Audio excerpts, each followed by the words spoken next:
প্রথমে ত্রিপুরার মহারাজ শ্রী প্রদীপ মহাশয়কে আমার শতকোটি প্রণাম প্রণাম জানাই শান্তি বাজার তথা শিবগলি সুরমা কেন্দ্রের সকল সদস্যবৃন্দদের। আজ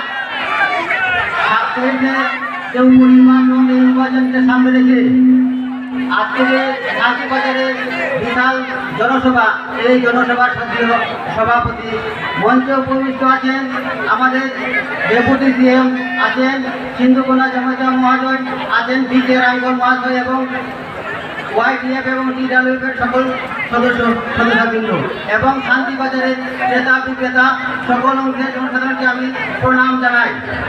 সামনে যে উপনির্বাচন 23 তারিখে, এই উপনির্বাচনে আমি আপনাদের কাছে প্রার্থনা করছি যে আপনারা আনুষ্ঠানিক ভোট দিয়ে আমাকে বিপুল ভোটে জয়যুক্ত করবেন, আমি যেন আপনাদের সেবা করার সুযোগ পাই। নমস্কার সবাইকে।